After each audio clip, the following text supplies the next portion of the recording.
Dr. Vijay Choitawala, who is joining us all the way from India. He is the head of BJP's External Affairs, and Matthew Weeson, who is the elect president of AEMDR, of course, our illustrious delegates. Thank you so much for joining BHA's webinar today on vaccines, on manufacturing, business, and mental health. I'd also like to extend my thanks to Mr. Kuldeep Singh, who is the owner or the chairman of MATV, as well as the managing director. He has been a long-standing friend of mine, of the Conservative Party and of the British Health Alliance, our independent think tank. I'd also like to thank our wonderful Professor Nadi Hakim and Dr. Haider for helping to arrange today's guests, as well as our fantastically hardworking and supported BHA executive, that is Dr. Nashaba, Dr. Emma, Councillor Shade Adda, who's also a nurse, Ash Zaman, Atik, Mayank Patel, who's a pharmacist and a businessman. So thank you all for your hard work thus far on this journey. Just a little bit about British Health Alliance. We're a think tank, an independent think tank, and we formed last year during the pandemic. And what our aims are is to improve the dialogue and the conversation between patients, frontline users, government policymakers, and business to improve the health of our nation, and also to work with countries across the world to improve the health of the global, patients, if you like. So without Nadeem, or actually the pronunciation of our minister's name is Nadhim Zahawi, who is an Iraqi-born British politician, and he served in many ministerial roles, including Minister for Children and Families. But he's not just a career politician, he is also a very successful businessman, as well as the co-founder of YouGov, who many of you will be familiar with. Now, thanks to the leadership of Nadhim Zahawi, our wonderful Nadhim, and our wonderful Prime Minister Boris Johnson, and the NHS and the British public and the volunteers, more than 35 million people have received the first dose of the COVID-19 vaccine. While we enjoy a receding pandemic and no deaths from COVID-19 for the past few days, our friends and allies in India have been facing a devastating and deadly second wave in the pandemic, and many countries across the world are facing a second and third wave. So we thought today was an opportune moment to invite our vaccine minister to tell us about what are the factors that made his vaccine program so successful. What help have we given to India? What can we do more to help India and countries across the world? Because none of us are safe until all of us are safe. So without much further ado, Nadhim Zahawi, the floor is yours, sir. Thank you very much, Dr. Anwara, and Eid Mubarak to those who are celebrating. And as Dr. Anwara said, namaste to you all. And it's great to be with you tonight. And of course, thank you to my friend, Dr. Nadi Hakim, for inviting me to you. If I could ask those on the call to go on mute, because I'm getting private conversations between people. So whoever's unmuted, if they can go on mute.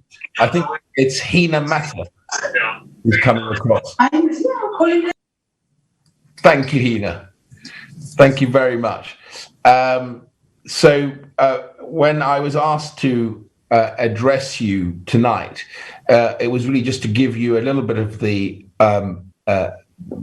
progress of the vaccination program in the United Kingdom, but also some of the priorities for both the Vaccines Task Force, which sat in my department in BEIS, the Department for Business, Energy and Industrial Strategy, from its inception under the great leadership of Kate Bingham and the team she built, and of course the deployment, which sits in the Department of Health and Social Care, which I am now also responsible for in terms of vaccine deployment minister.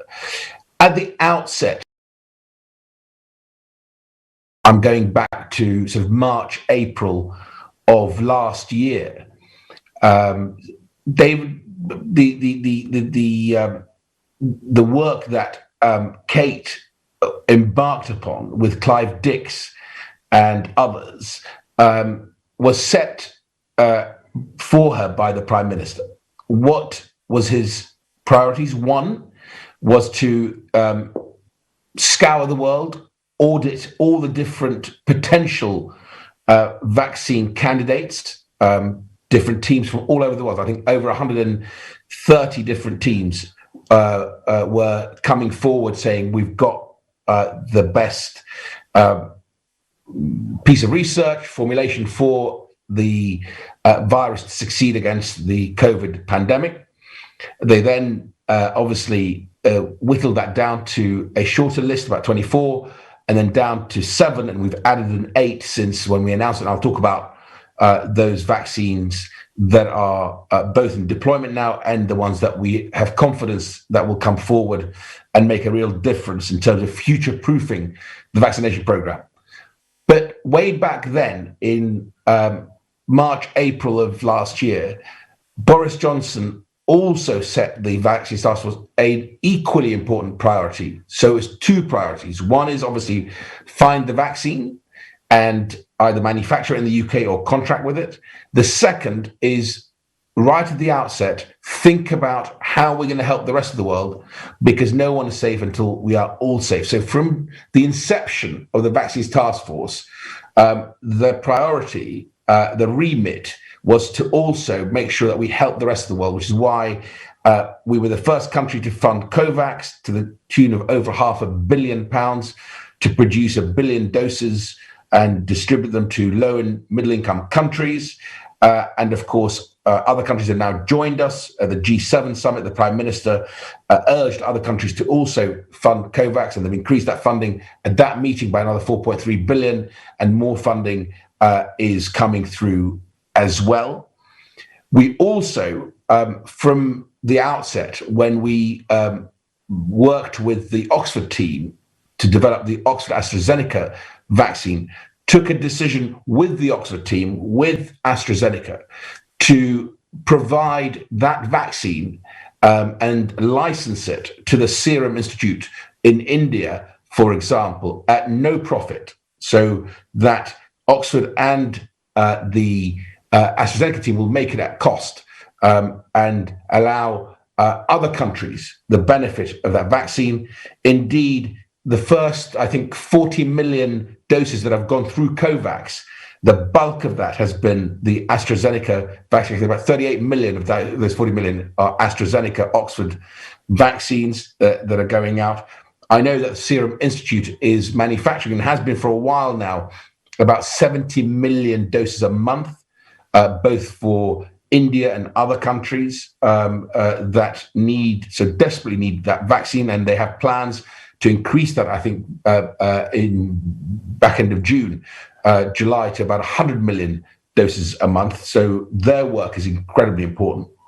And of course, Pfizer and the leadership under Albert Bourla is also to be commended, because from day one, they spoke of vaccine equity and making sure they provide the Pfizer-BioNTech vaccine to low-income, middle-income countries at cost as well. And I know they are in discussions or already delivering to a number of countries, low-income countries at cost. About 60% of the doses they're manufacturing are going out at cost to those low and middle-income countries. So a lot of work has gone into thinking about how we make sure that the whole world can benefit from the vaccine miracle that we are obviously the beneficiaries of here at home in the United Kingdom.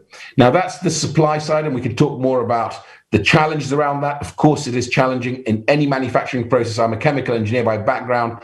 I can tell you, I've never seen a manufacturing process, certainly not a complex one, with a biological compound in this case of the Oxford vaccine, or a chemical compound in the case of the mRNA vaccine for Biomedica. For Pfizer BioNTech.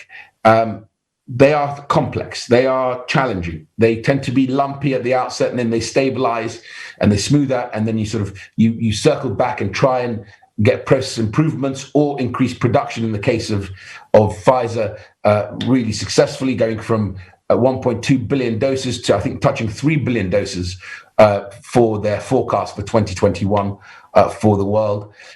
These are now making a real difference. So that's the supply side. Remains challenging. Our constraint, even in our United Kingdom vaccination program, is the supply of vaccines. That remains finite.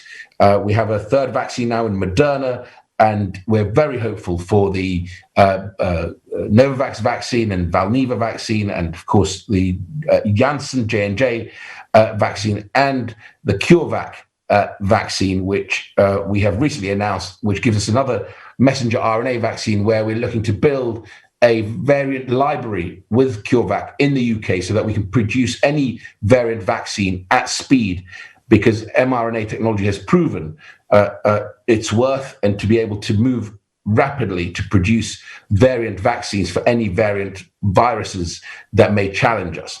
Now, the deployment side, we, in the words of Brigadier Phil Prosser of 101 Logistics Brigade, who were embedded in the NHS delivery infrastructure, if I can describe it as that. He said, "Minister, we're going to build a national supermarket chain equivalent in about a month, and then grow it about 20% every week." I said, "That's right." And that's exactly what we did. At the heart of it is our NHS family primary care networks. That's 5 or 6 GP practices coming together, maybe with a community pharmacy, deciding who will lead, and the others would support, and they would deliver vaccination for about 30 to 50,000 population size in an area. The hospitals played their part in hospital hubs and national vaccination centers that we set up with local government to identify the sites and get them up and running. We amended the GP contracts to allow them to do pop-up sites at mosques and temples and churches around the country, to we get the vaccine out to those communities that really, really need it. So we've built an infrastructure with our volunteers, 80,000 vaccinated volunteers, 200,000 volunteers, with those 3 great institutions, the NHS, armed forces, and the local government infrastructure, to deliver, we could probably deliver 1 million doses a day. Our record was 27 jabs a second. And I think we'll probably smash that in a few weeks' time as we get more volume through the network. But I'm confident that, of course, just as we have met our target to protect the most vulnerable in the Joint Committee on Vaccination and Immunization list, right at the outset, we began on the 8th of December with Pfizer, 4th of January with the Oxford AstraZeneca. We protected them. We then protected the all 1 to 9 categories of phase 1 by mid-April with a single dose. And of course, they all get their second doses when the dosing interval is 12 weeks. And when they get to that point, they get their second dose. And I'm confident we'll now meet our target of end of July to offer every adult in the United Kingdom at least the first dose protection, including, of course, whether it be the under 30s or the under 40s or pregnant women who have to have, or at least it's preferable to give them the Pfizer, BioNTech or Moderna vaccines. Big task. The infrastructure becomes more complex as we have to handle more vaccines to different cohorts. But I am certain the NHS family and those playing those support roles are up to the task. I'll leave you with this final thought, and very happy to take questions, of course. If the virus was designed to challenge liberal democracies like ours, like India, and others around the world, our neighbors in Europe, because our only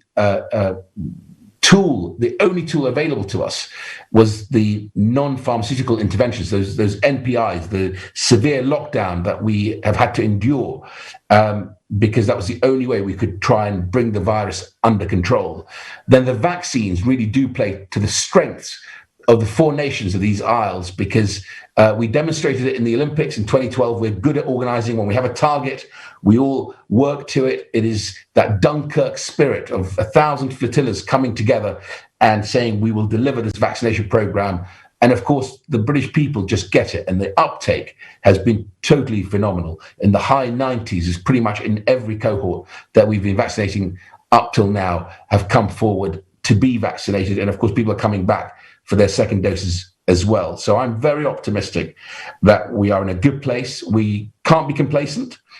The virus will attempt to survive. It will infect more people and mutate. And we're seeing now some of those mutations, those variants of concern. The India B1617.2 is one that we are clearly concerned about, and people have to remain vigilant. Even if you've been vaccinated with one dose or two doses, of course, the protection is high for you, and we know from Public Health England that it reduces transmission. Household transmission is reduced by either vaccine, Pfizer or AstraZeneca, by about 50%, which is great news. But nevertheless, there's still a high percentage of the population that is unprotected, especially in the under 40s. And we need to be really vigilant and really careful and observe all the isolation rules if we are sadly, if we catch the virus, in terms of quarantining and following the rules. But thank you for listening to me. Great to be with you. I am, in many ways, I feel, and my name, by the way, I was asked early on, what does Nadhim mean? Actually, it's the first time I've thought about it, but it comes from the word tanzeem in Arabic, which means organizing. So maybe it's serendipity that I was given this job. Thank you very much for listening to me. Thank you so much, Nadhim. You certainly have the right name for the right job. Thank you for joining us. So I'll move on to, we will have Q&A at the end, but I think it would be nice for the speakers to speak in front of Nadhim.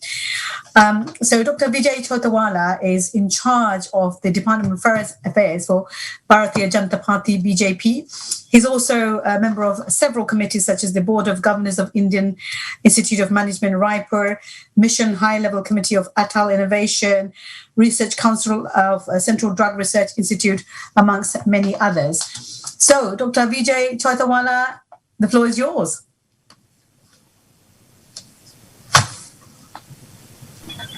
Thank you. First of all, thanks for inviting me here, Right Honorable Minister Nadhim, Dr. Anwara, and all my friends. It's indeed a pleasure to meet you all here on the holy day of Eid. So Eid Mubarak also to all of you, those who are celebrating.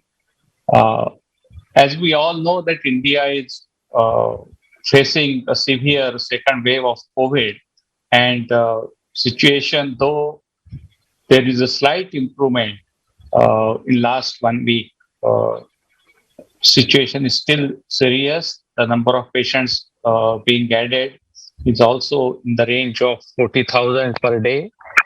But recovery is also increasing, and recovery is right now is close to 90%, which is showing a good sign. But still, we have a crisis of serious patients who need hospitalization, those who need ICU and oxygen. And I am sure British newspapers, like any other and TV channels, are full of those news. So I won't go into those parts, but I would like to focus on what India is doing about vaccine front. And Right Honorable Nadhim has given a good background about it, what UK is doing, and also in collaboration with India. So I would like to divide my talk into three parts. One is what India has done to support the vaccine drive all across the globe. And as the title of this talk is rightly suggesting, no one is safe until everyone is safe. And in that spirit, and also a very famous ancient motto of our heritage and culture is Vasudhaiva Kutumbakam, means the entire globe is one family. So at this time of crisis, we didn't differentiate between we and they, but try to help as many countries as possible.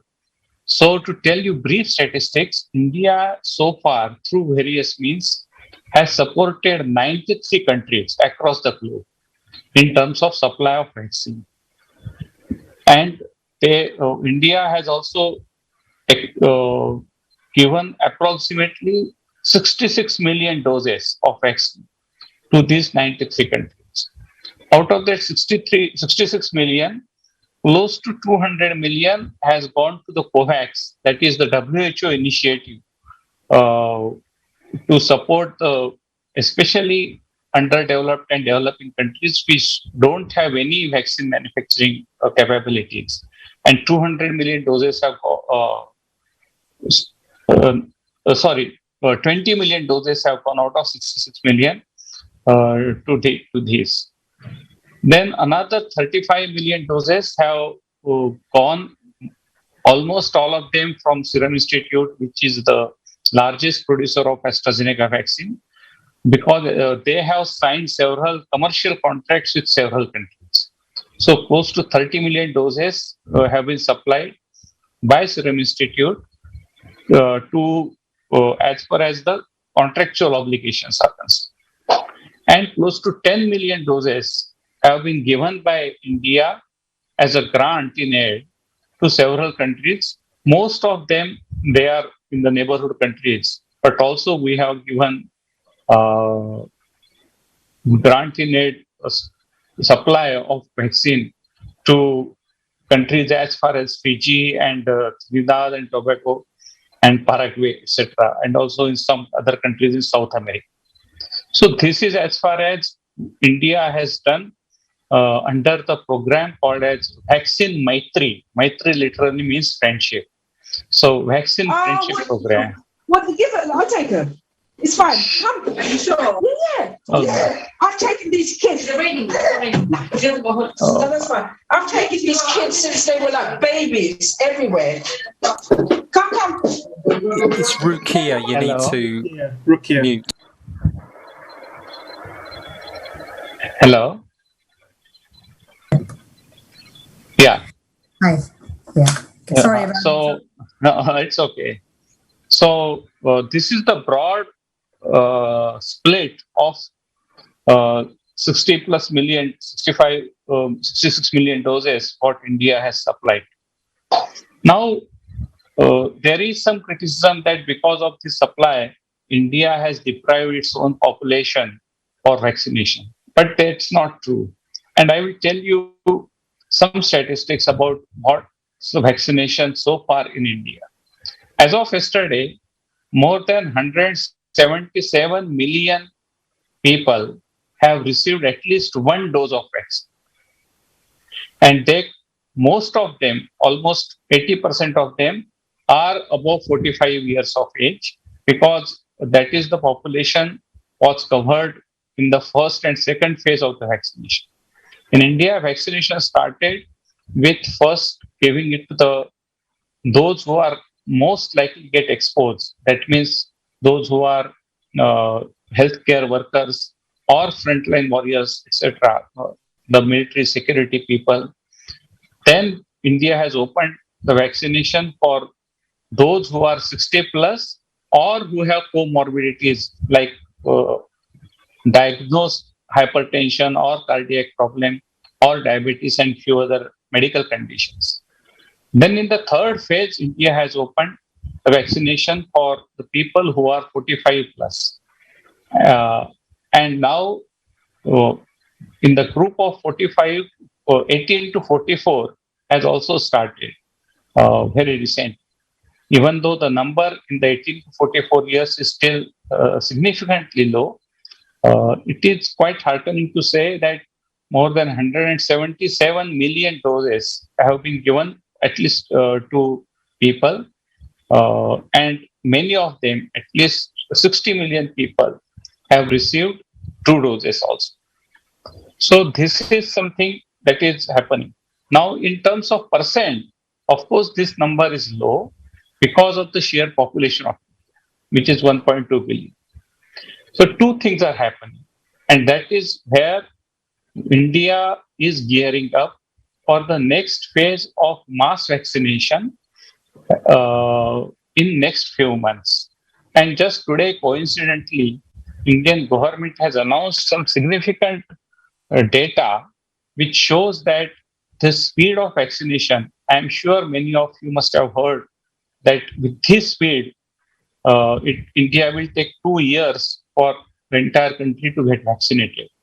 It is true with a caveat that this speed remains.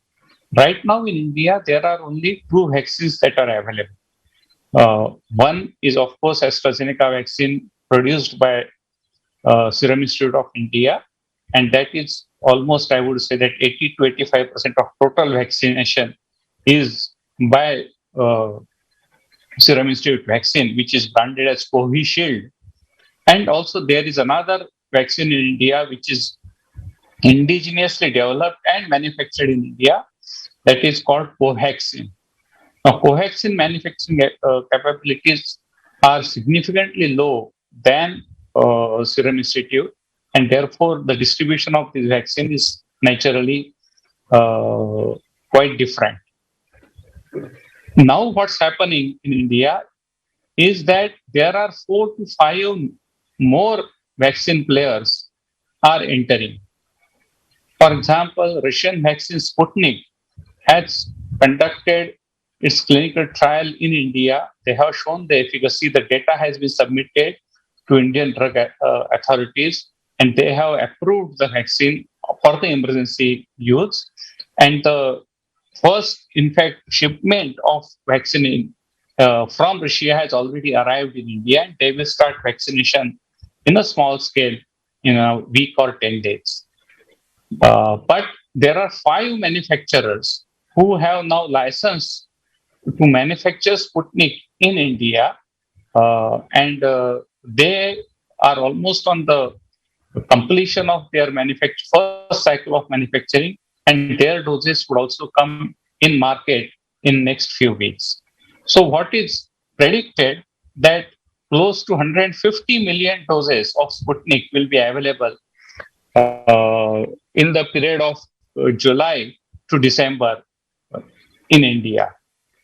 In addition, there is another indigenously developed vaccine, and in fact, it's a DNA vaccine, is being, its clinical trials are over. The data will be submitted very soon to the authorities, and if they get the emergency approval, that will be the 4th vaccine that will be entering Indian market, and they predict that by, again, I'm telling all the estimates up to December, they will be producing close to 50 million doses of DNA vaccine in India. In addition, Johnson & Johnson is trying to come to India. Novavax is also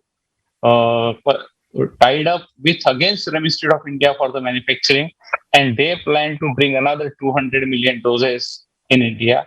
So as per the official estimate, close to 2 billion doses will be available in India by the end of this year or early part of next year.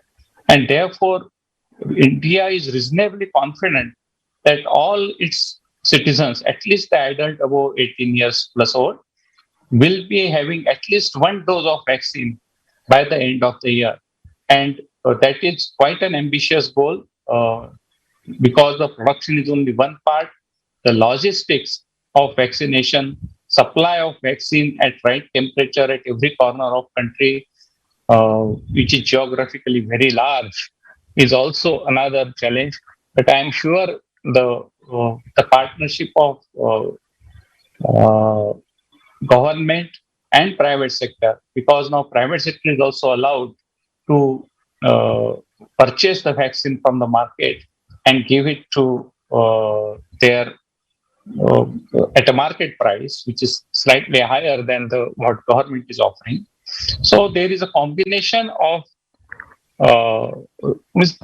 affordable vaccine, which is possible through the government sources. People who are 45 plus can get vaccines at the central government facility free of charge.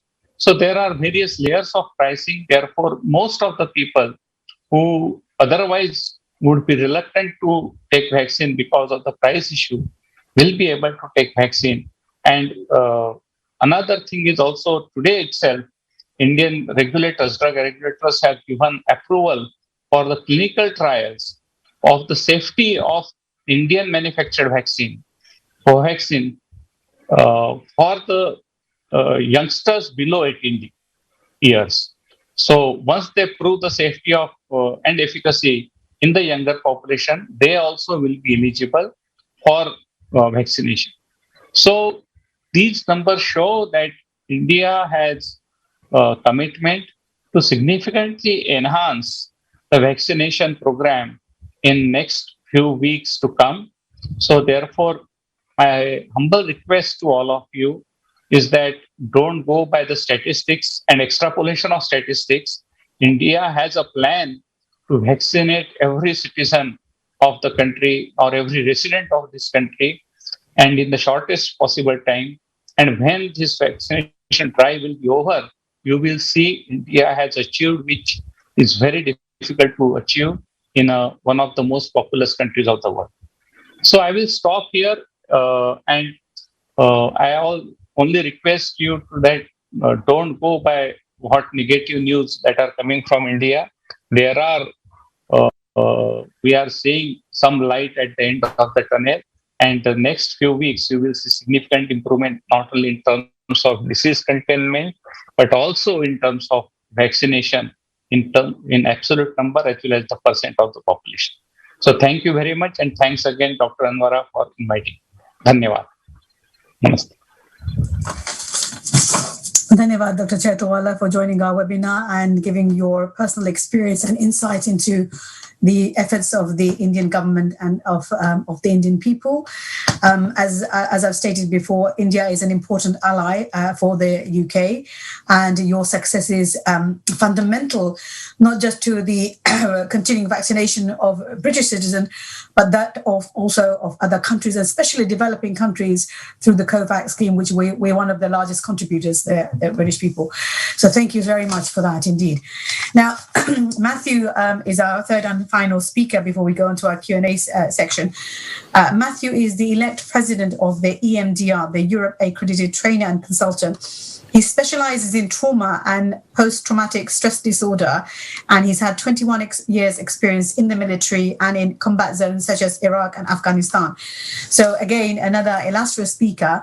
And as you all know, that we've experienced a huge rise in mental health during the pandemic, and it's it's going to be the iceberg that's going to kind of tip over that we have to deal with, not just in the UK but across the globe. So Matthew Weeson, the floor is yours. Thank you very much. Can you just make me co-host so I can screen share? That would be great, because I've got some of this on a presentation. I'm happy to share that with you as well. So thank you for while that's happening. Thank you first for inviting me. It's a real honour to be able to speak here tonight, especially amongst so many illustrious speakers. So I've got a lot to cover in quite a short time, so I'm going to jump straight in if that's okay, because it can be quite a confusing subject. Can you see that okay? Yes, we can. Great, thank you. So I'm going to talk about EMDR. What does that stand for? Well, you can see it there. I won't insult your intelligence. It's a trauma-based psychotherapy, and that's what I'm going to talk about. As I was thinking of the theme tonight as a potential vaccine for the trauma that's already affecting people, and certainly going to affect people more as the vaccination program for the physical illness becomes even more effective than it is. So I'm an EMDR trainer, but also a cognitive behaviour therapist. That becomes more important when I talk about CBT later. And like I said, my background and interest in trauma is serving 21 years myself. I left a few years ago just to do other things. So COVID, mental health and trauma, it's already been mentioned, but if I focus specifically on trauma, just a couple of studies to raise your awareness of. So there's a study done in Republic of Ireland that showed even last year that there was a nearly 5% increase in PTSD rates. Now that doesn't sound much, but in Ireland alone that equates to about 230,000 more people that are probably suffering from PTSD related to those COVID experiences. But also there was a huge amount of other mental health issues. And then if we look closer to home within the medical professions that were at the front line of all of this, a study done by a colleague, another ex-military colleague of mine, Professor Neil Greenberg, that we used to work together, found that when they surveyed frontline staff, about 45% had probable clinical symptoms of a mental health disorder. And of that, one of the highest was PTSD. The trouble is, as we'll know as medical professions, we're terrible at asking for help. So these are problems that probably lie underneath the surface. And you can see some of the people reporting significant thoughts about ending their own life and being in real crisis. So what can we do? Well, we could offer those who come forward an evidence-based treatment, and there's a couple of out there. One is trauma-focused CBT, a variant of that, and another is EMDR, the one I specialise in. Now that will be new to most of you, although it's actually been around since 1989, so a considerable amount of time, over 30 years. And now in any national or international body that recommends treatments for trauma, PTSD, it's recommended. So World Health Organization, NICE, American Psychiatric Association, Department of Defense, and others. And when it's compared with the other effective treatment, trauma-focused CBT, they come out about the same. EMDR slightly edges it, but a more recent study found it to be far more cost-effective in the long term. So cost-effective is not just the cost of the therapist, but how that equates to quality of life measures. It was significantly better than trauma-focused CBT. And it's different. They're very different models. So we should never, in any medical intervention, have a one-size-fits-all. So compared to the main other kind of competitor in the treatment of PTSD, it is different because in EMDR, people don't have to describe their trauma experience. For some people, that can be traumatizing in itself, especially if they feel guilt or shame. And also, it means we can work with people that English isn't their first language, if the therapist is, because it's not a language-heavy therapy at all. I don't call it a talking therapy. I call it an experiential trauma therapy. It's much more about the body and emotions than a story of what happened. And that can mean it's a better fit for lots of different people. People with shame, people with language difficulties, people with intellectual challenges.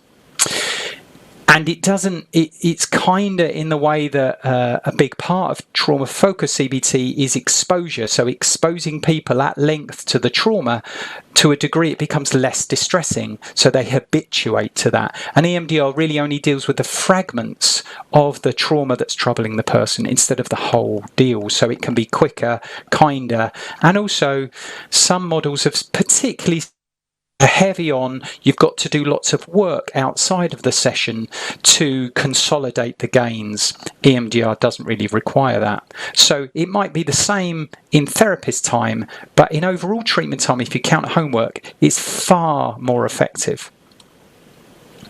But currently, this is what NICE 2018, the PTSD guidance says. It says you can offer EMDR for people with PTSD beyond 3 months, as long as it's not combat-related trauma. Now, that really gets my goat. It's another issue I haven't got time to go into, but as a military veteran that used it for 20 years, being told I can no longer use it is contentious, in my opinion.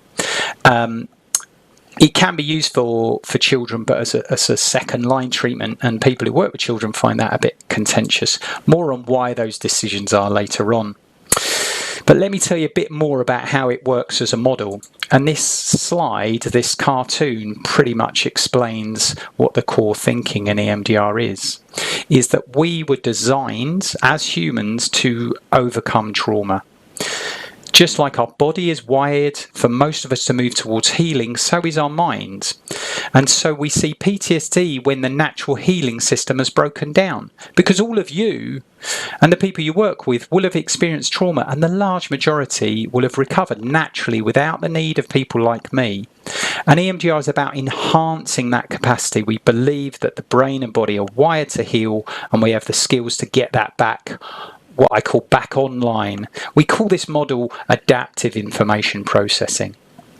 And so if trauma's for cause for some people in the minority for that healing system to go online, EMDR tries to bring it back online and do that through processing with a therapist these memories, these traumas. And if you need to believe that we are naturally wired to heal and why EMDR can facilitate that, this is a study that was done on rape victims. And you'll see it 1 month following that devastating event, nearly all of them would have met threshold for PTSD. However, at 6 months, only around 40%. So that's still really high, but that's over half have naturally covered with no intervention. And so what we're saying is we need to intervene with this number, but use it in a way as just getting their healing system back online. Because when traumas stay unprocessed, and it's really common because people avoid thinking about it because it's so difficult, they remain frozen. They're never updated. They get emotionally triggered. They stay intact with all the worst fragments instead of degrading over time. Like you would have experienced a trauma that would have been traumatic at the time, but over time that gets less distressing. How does it do that? Well, like any psychotherapy, we're not 100% sure, but no psychotherapy knows exactly when I ask a question what's going on in people's brain. But because it involves this thing called eye movements, people are fascinated. So we bring up a trauma, and that's quite a complicated process that we teach therapists over a couple of weeks to be able to do, experienced therapists anyway. We then ask them to usually follow your fingers and get them to track their eyes left and right. And this seems to mimic and kickstart the brain and start to process through these fragments. But it is the eye movements that just sounds so weird, even though it's only one part of quite a complex psychological treatment. It's one part that fits largely in this phase 4, but there's loads of other things. I don't just start waving my fingers at people as soon as they walk into my office.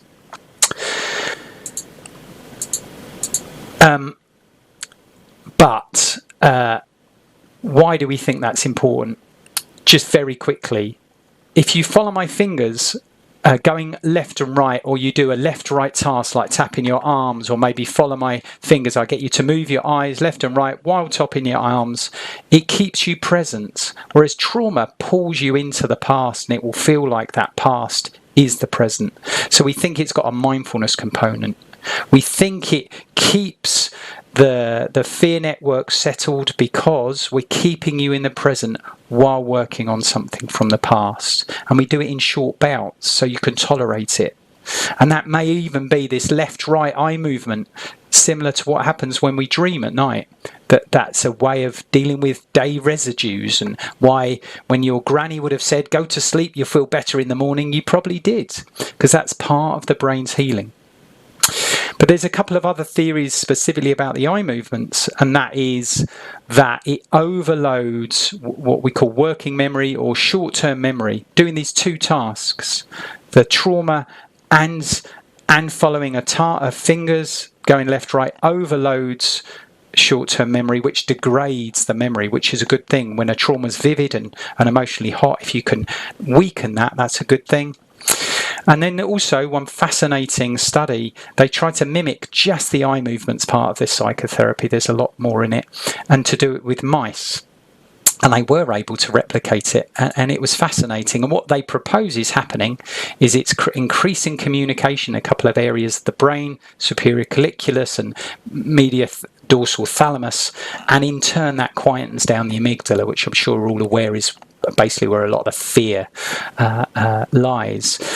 So maybe watch this, but if you want, turn down the volume. So these are the kind of dummy mice, in the top right, top left, and bottom left. And here is getting a very stripped down version of EMDR, just the eye movements, by throwing a light around the Petri dish to gain the mouse's attention.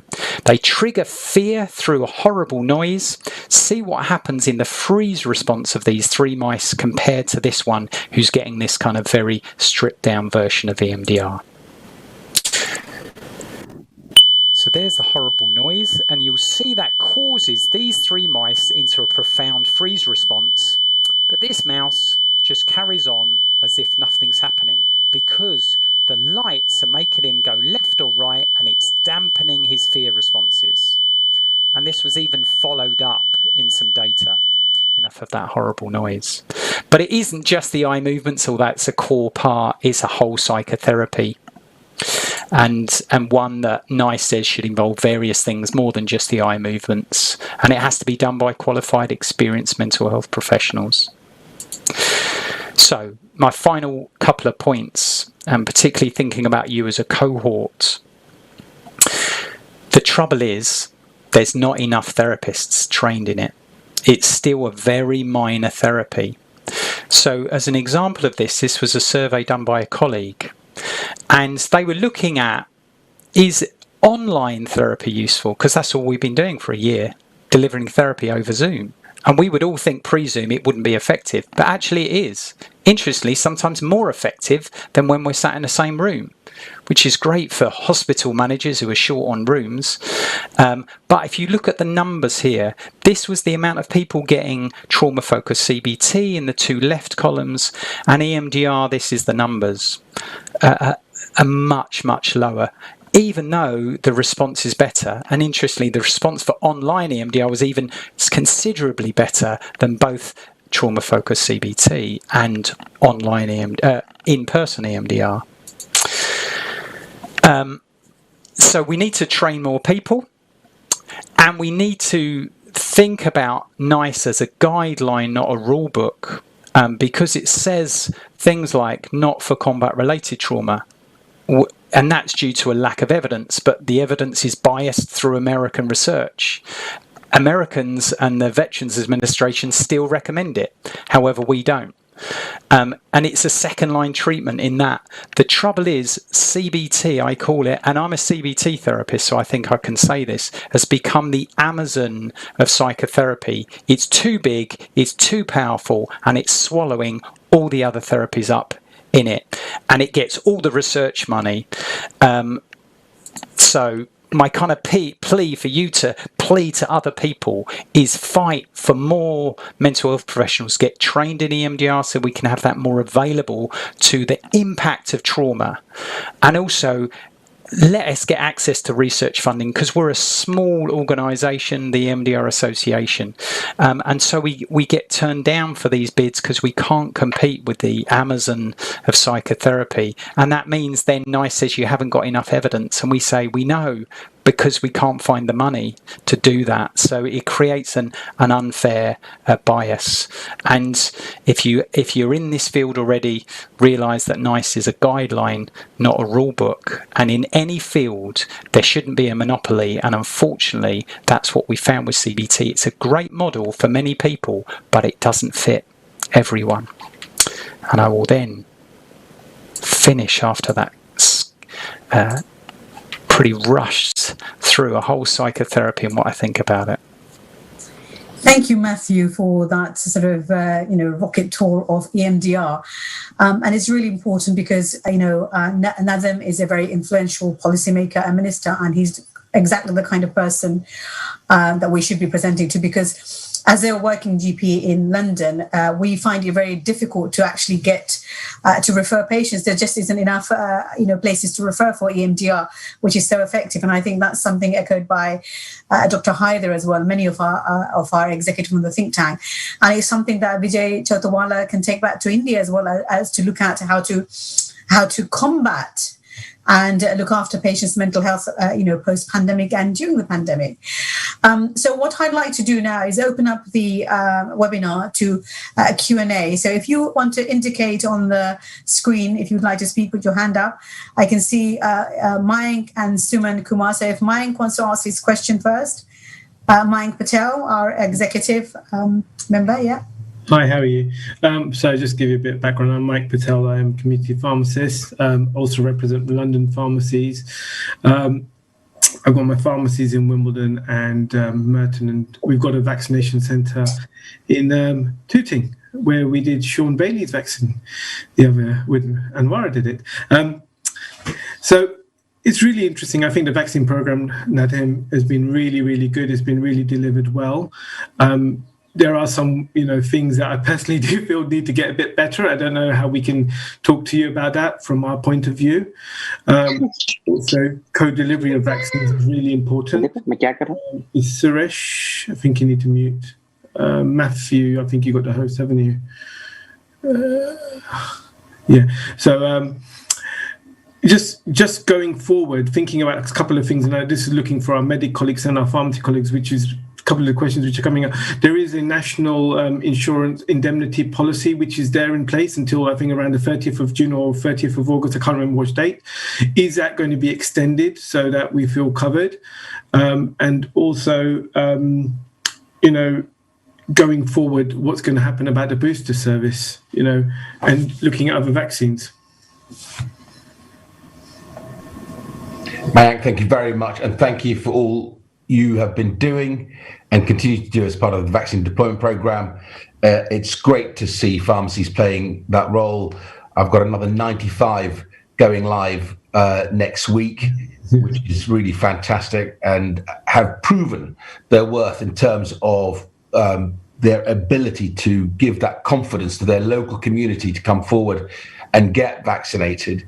So we are in the planning process at the moment for the booster campaign that we will obviously be guided by the scientists. So the chief medical officers of England, Chris Whitty, Scotland, Wales and Northern Ireland will ultimately make that decision. My focus is to make sure, one, they have as many options available to them as possible in terms of vaccine that they can boost with, whether it is the Pfizer that we've ordered more of, or we're obviously working with AstraZeneca on a AstraZeneca vaccine variant, or the Novavax vaccine, which it seems to be showing very good signals in terms of working against both the most dominant variant in the UK, which is the Kent variant, and the South African variant, or of course the Valneva vaccine, which is being manufactured in Scotland, which is a whole inactivated virus that makes up the vaccine itself. I am at the moment giving them optionality in terms of which vaccine, or of course Moderna as well, who are also in clinic with a vaccine variant that would deal with whatever viral escape we might be seeing. So that's the sort of the supply side.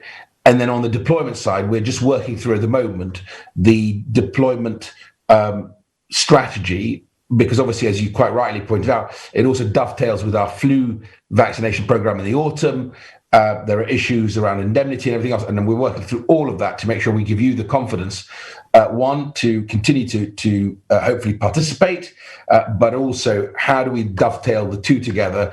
And if Chris Whitty says we need to go in September, we've got to be ready in September. If he says he will need to go in October, November, or December, or maybe later next year, and which cohorts do we vaccinate? Do we obviously do the 1 to 4, who were the first to be vaccinated back in 8th of December and January with AstraZeneca and Pfizer, or the whole of 1 to 9? Then we've got, we're already seeing Pfizer-BioNTech approved by the US regulator for 12 to 15-year-olds. So there's a number of strategies that are coming together now of how we deploy for the autumn boost, flu, and then ultimately, I hope when we move from this virus being a pandemic to endemic, next year it'll become the annual COVID it's similar to the flu vaccination program, and how do those two things interact as well in the future, so we get the most out of the learnings of the COVID vaccination program. So some of the technology we've been able to deliver has worked incredibly well.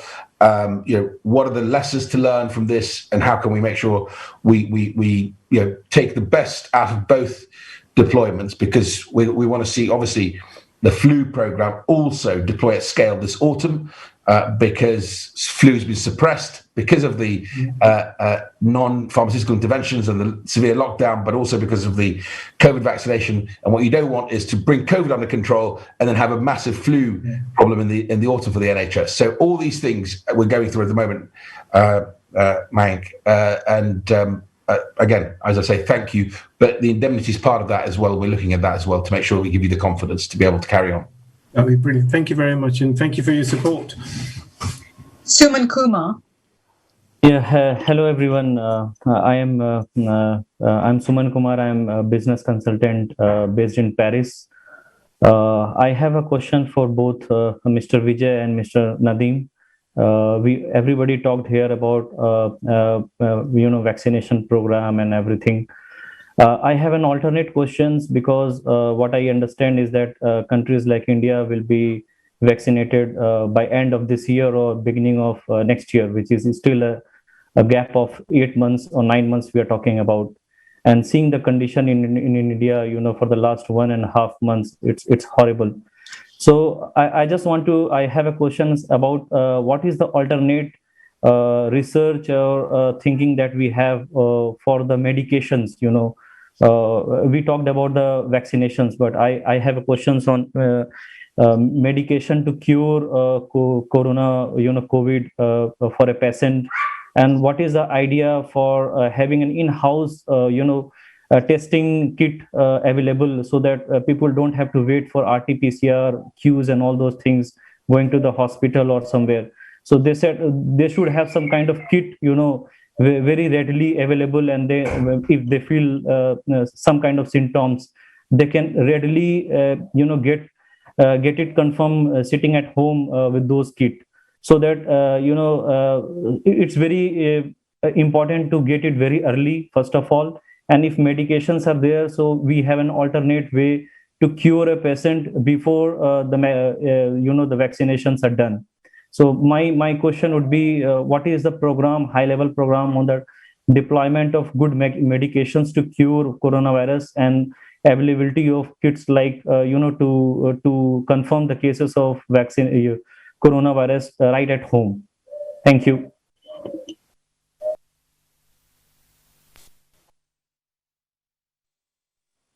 So your first question is about therapy, and there are some trials going on both in US as well as in India about the therapy, especially to reduce the severity of the disease.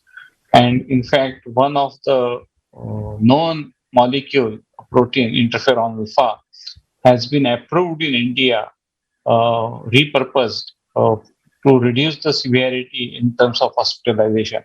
And I am aware that many more such known drugs as well as the novel drugs are being under various phases of clinical trials, and hopefully at least few of them will get succeed. They include many chemicals or small molecules and also monoclonals, etc.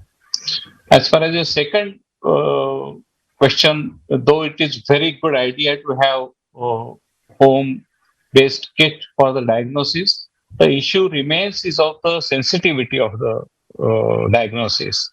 Because if the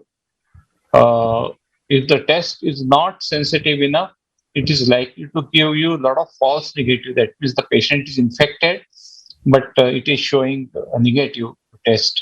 And that is precisely a reason of why the rapid antigen test, even though it's very convenient and very quick, has been very limited use or abandoned in many cases because of its lack of sensitivity.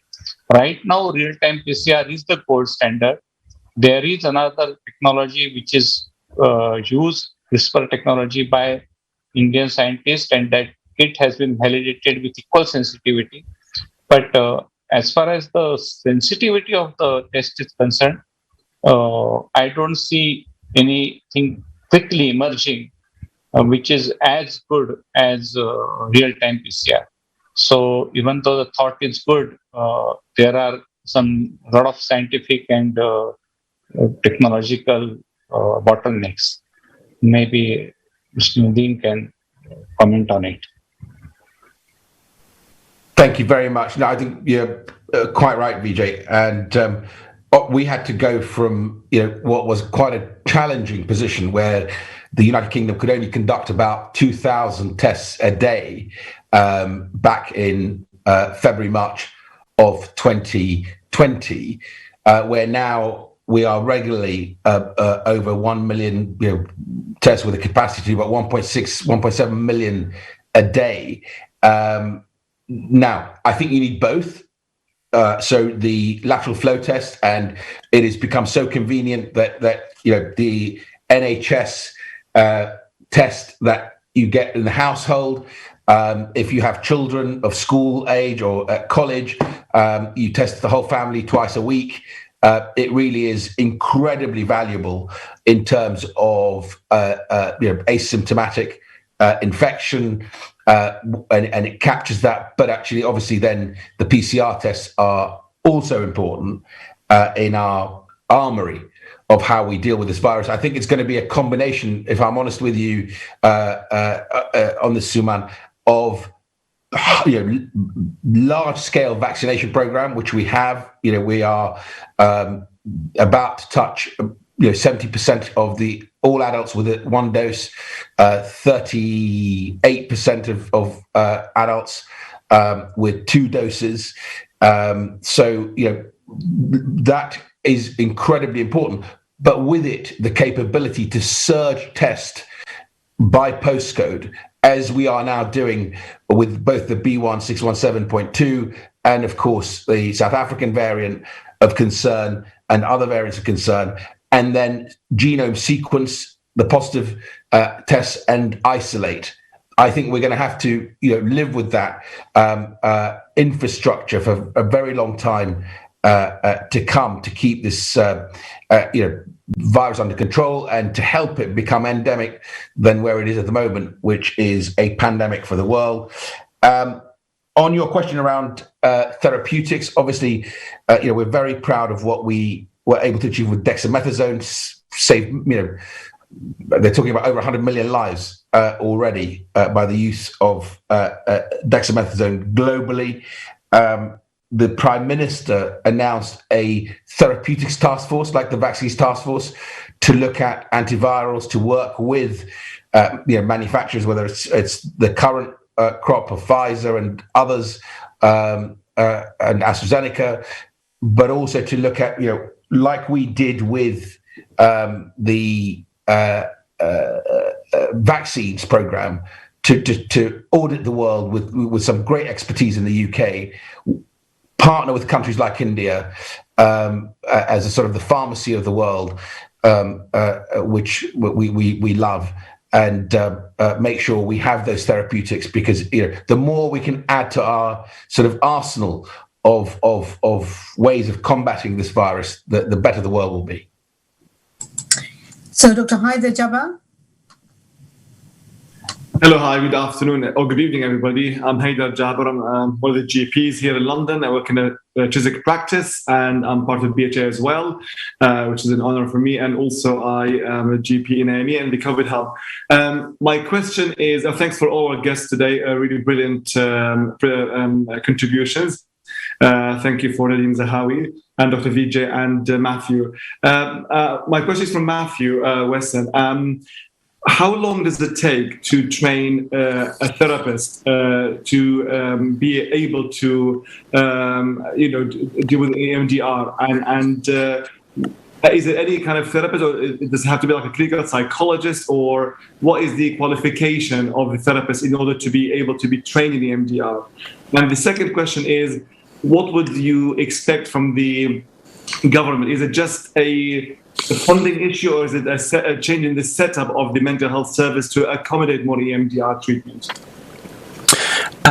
So on the first one, it alters slightly with the trainer, but the standards are set by EMDR Europe, and we haven't Brexited from them, and we're going to stay attached with EMDR Europe, and they set the guidance. But on average, it's about 8 days or 7 or 8 days, so not long.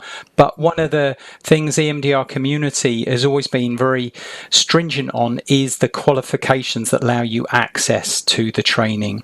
And so it is a mixture, but it would be psychiatrists, clinical psychologists, counselling psychologists, CBT therapists, and there's some more, but with a core therapeutic background, because you need that to deliver this kind of therapy with trauma, which is sometimes a really difficult thing to work with. So it's not that long, because we're already kind of bolting onto significant a skill set.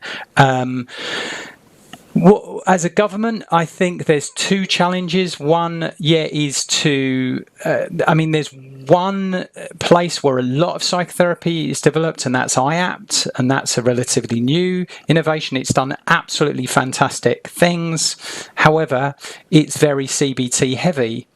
And that is because CBT was developed by academics in research institutions, so they have the higher ground in research funding, whereas other smaller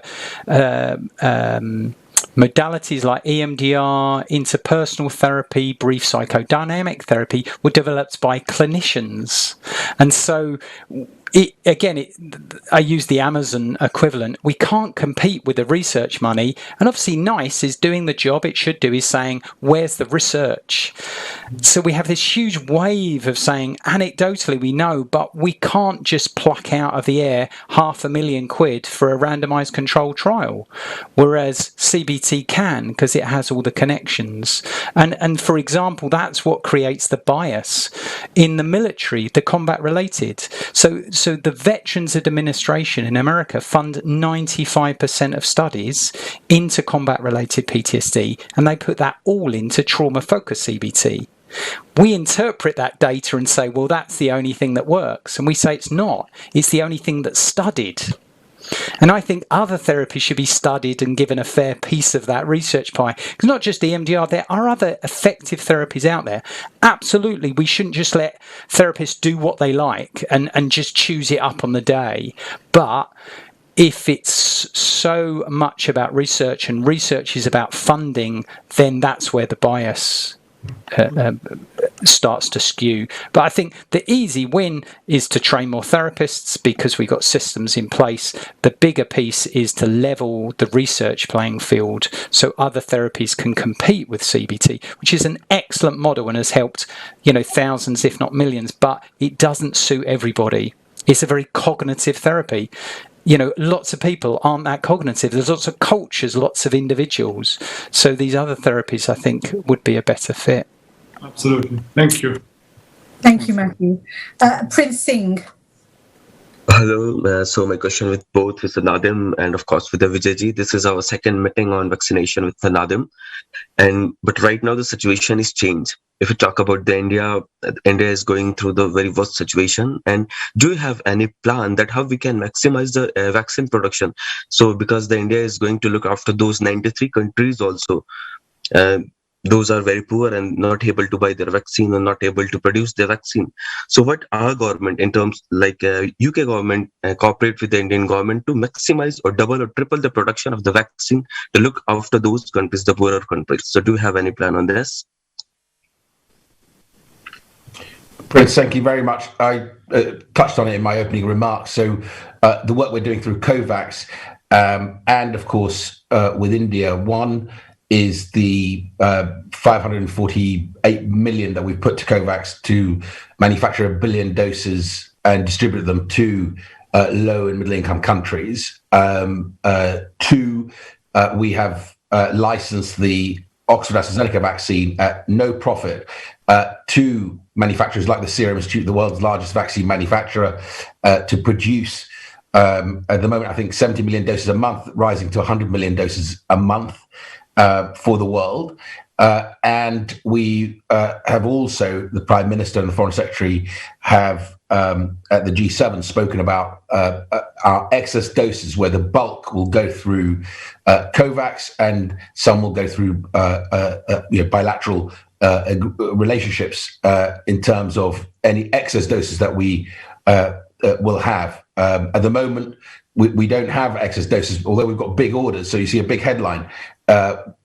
As Vijay knows, most manufacturers are going through that cycle of technology transfer, getting obviously their testing right, because these are complex manufacturing processes, and the testing has to be absolutely rigorous. The regulators have been working together, and it's great to see the Indian regulator very quickly, when they saw what was happening in India, to open up and say, look, any vaccine that's been approved by the British regulator, the MHRA, the US regulator, and the European regulator will be approved under emergency approvals in India, so they can get that volume surge that Vijay was just describing as well.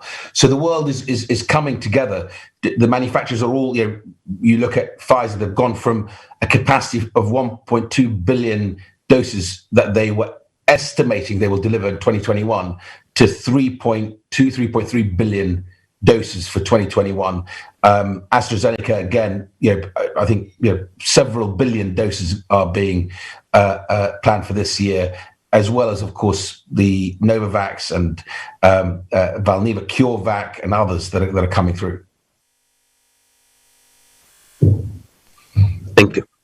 My pleasure. I apologize, Dr. Anwar. I've actually got to go to my next meeting, so my apologies if I have to drop off.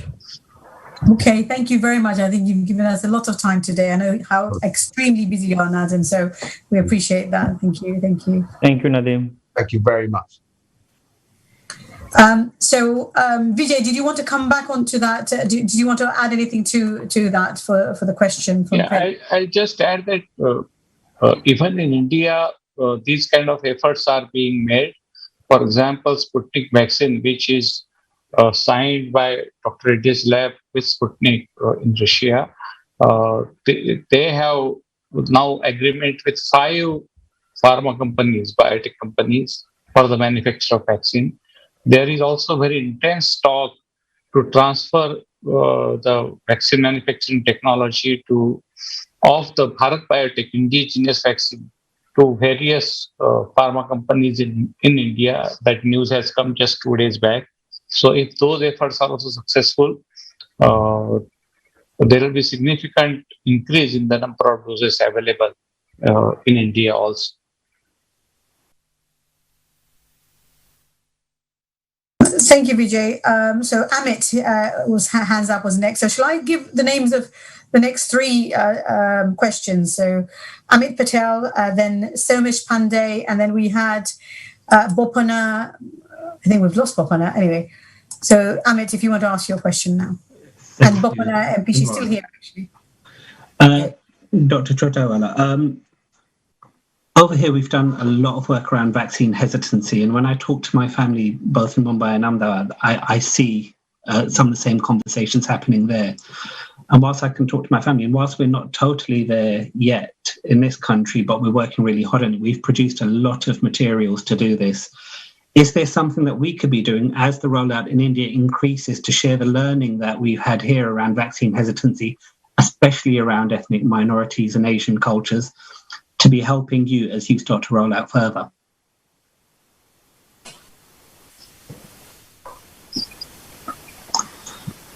I have not experienced that intense vaccine hesitancy as has been seen in various parts of the world.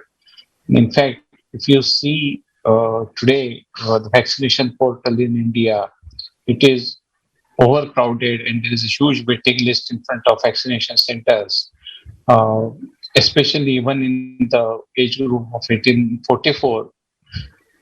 The moment there is a slot, it is filled. So we are not experiencing vaccine hesitancy, the kind of vaccine that you might have felt. But yes, there will be some education required.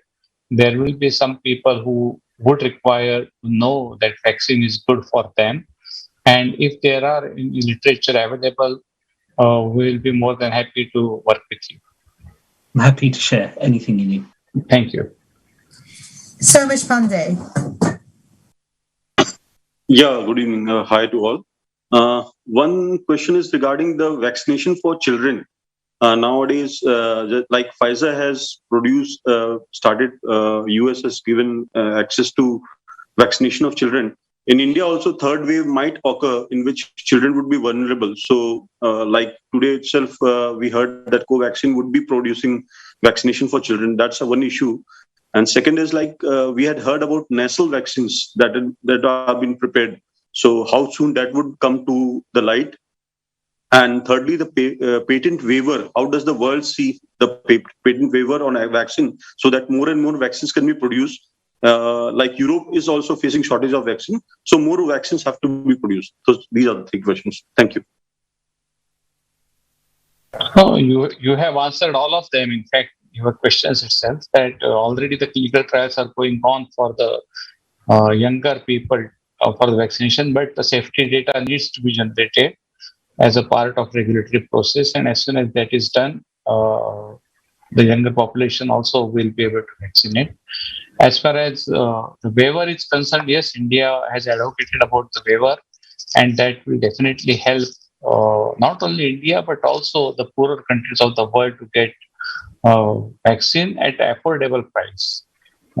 And that is something which India will be working on with other countries very closely. Thank you. Thank you. So Dr. Bopana MP.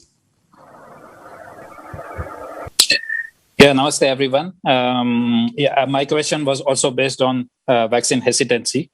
Dr. Chautawala rightly put it out now, but this is the present situation in India. But say, looking back 3 to 4 months behind, do you think that somewhere the media could have done a better role, media in any form?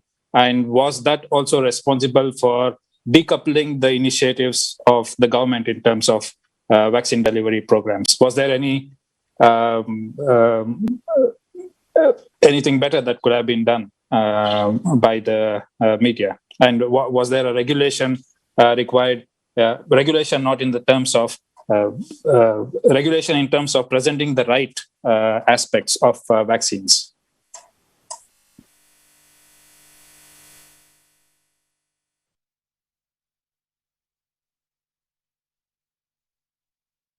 Dr. Vijay. Dr. Vijay, you're muted. Sorry. I don't think any regulation or regulating the media is a right solution, because any such thing will further create the fear among the people that government or regulators wants to hide something, and therefore they are not allowing to express a media. And it's against the democratic principles also. In spite of some early hesitation and adverse comments by the way India has given approval to both the vaccines, especially the indigenous vaccine, there was some criticism in the media by some experts. Even I had countered them that time, and I said to that, and I wrote that unusual times require unusual solutions, and we cannot go by the conventional path. And this is something that is rightly done by Indian regulator, and time has proven that that path was correct.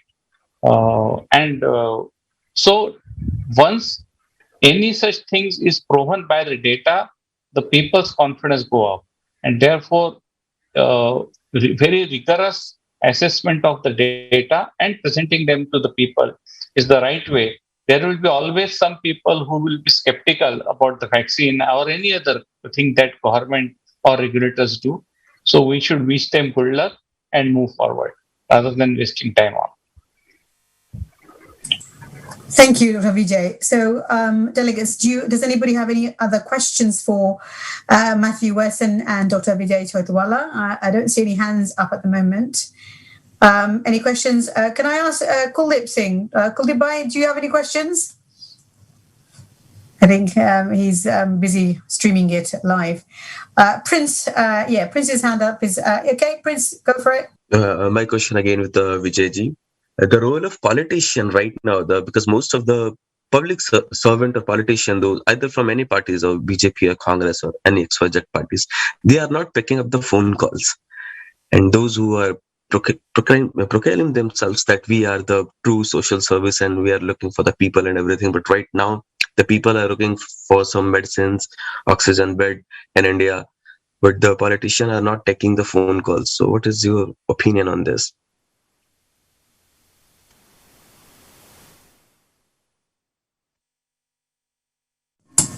Sorry, you're muted. Dr. Choitawala, you're muted. Sorry. So it is not correct that politicians are somehow shying away. Most of the politicians are on ground helping their constituents along with the social organizations, service organizations, trusts, and they are accessible. In democratic countries, no politicians can run away because he has to contest elections next time. So maybe there are some exceptions, but it will be a kind of overstatement to say that politicians are running away. Thank you. Thank you. I don't see any other hands raised, and the webinar's been well over an hour and a half, almost coming up to 2 hours. So I'd like to thank our guest speakers for their contributions today and enlightening us with their wisdom and what each individual Nadim's doing in the UK and working with our partners and allies across the globe, Dr. Vijay Choitawala, what's actually happening in India, the real picture, not just the media picture or particular viewpoints of the media, but actual picture.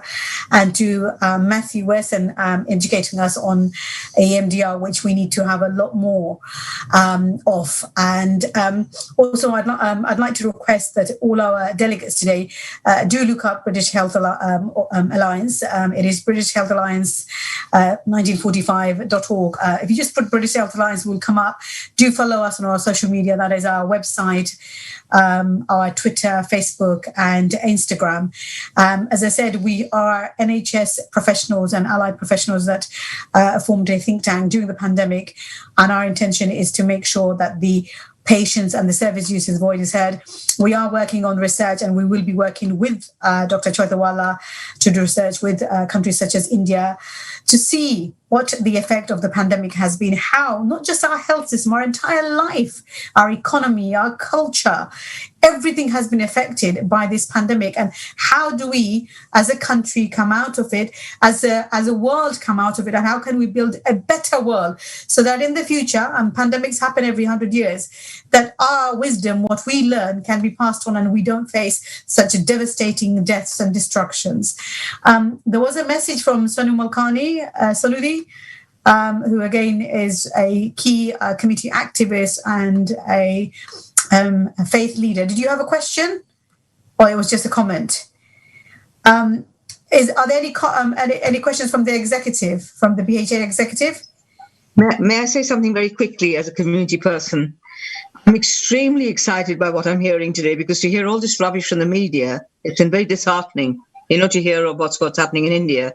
And having heard directly from Dr. Choitawala is, we can talk more positively and much more confidence and say, no, this is not how it is.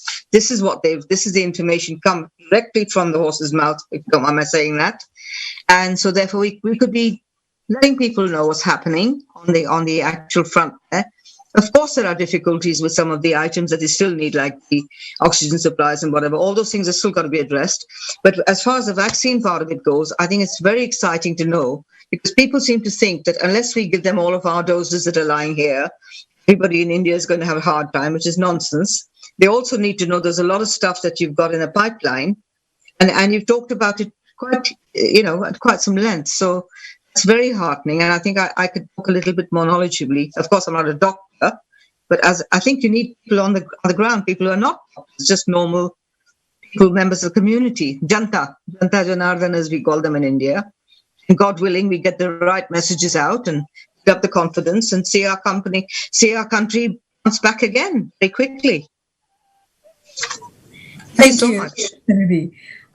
Just before we finish, I'd like to congratulate Councillor Shade Adair, who is the lead on for nursing on BHA Executive, for winning Buckinghamshire so handsomely again as a Conservative councillor, and to our very own Dr. Emma Hogan for putting up a fantastic fight and increasing the Conservative vote share in Brighton. So in the future, we hope to see those two in the council and indeed in time in Parliament. Thank you so much to our delegates for giving up your evening today. Many of you who would have been enjoying whether in person or via Zoom Eid and many other celebrations. Thank you so much for your contributions today. And I do hope that you'll join future webinars. This is just one wing of the stuff that we plan to do as a think tank. And with that, I am going to say good night. Shubharatri, thank you, and Dhanavad. Thank you all. Good night. Thank you all. Namaste. Thank you very much. Namaste. Thank you, everybody. All right, everyone. Thank you. Good luck to our country and our citizens back home. Good job.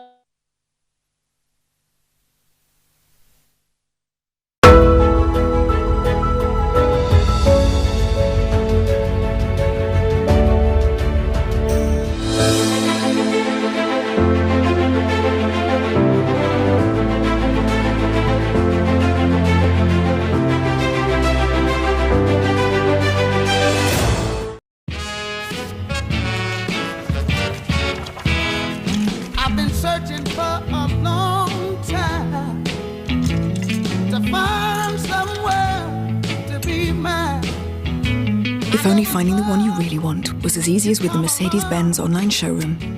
Compare every fully electric car in stock, including the new EQA, now available with Click and Collect. Search Mercedes-Benz online showroom today. At LV, we understand that you want insurance that looks after all your family's cars. The commuter. The team bus. The electric one. You could save 20% with our multi-car policy. It's the cheapest way to get annual cover for your household when you switch to us. No wonder we're the UK's #1 insurer for customer service. LV. It's our heart that sets us apart. Go direct to lv.com.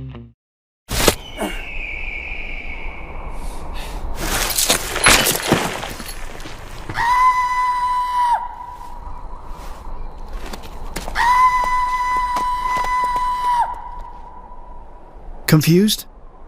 Maybe you just need a Snickers. Get ready to win at buzzbingo.com. Play our drop games tonight with £10,000 of prizes at 8 and 10 p.m. Better get practicing that win face. Play now at buzzbingo.com. At Middleton's, we present our adjustable bed range.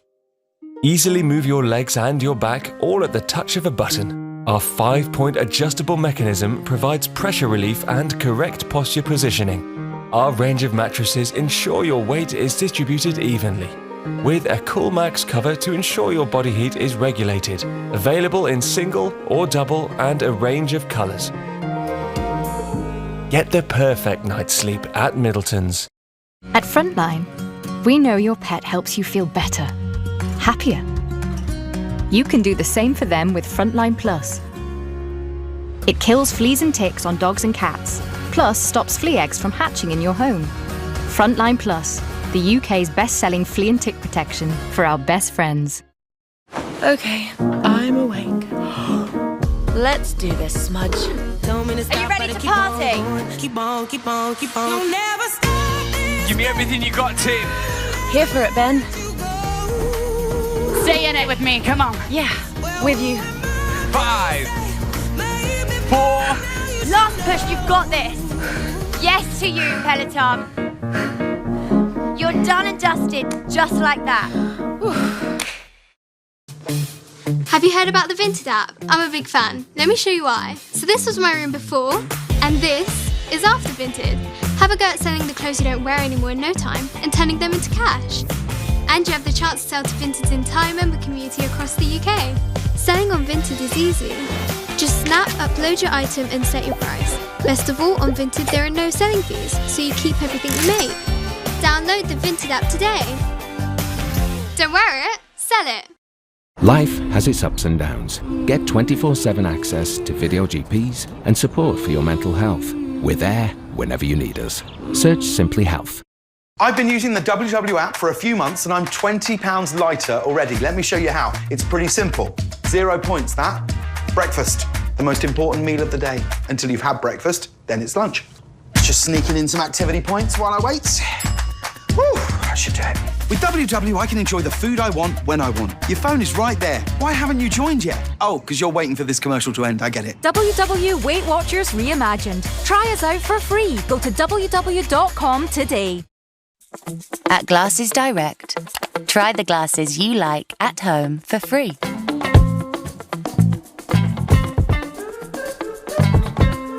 Really try them on. Trust our qualified opticians to check the detail of each and every order. And right now, get 2 pairs from £16 or 2 designer pairs from £36 with lenses.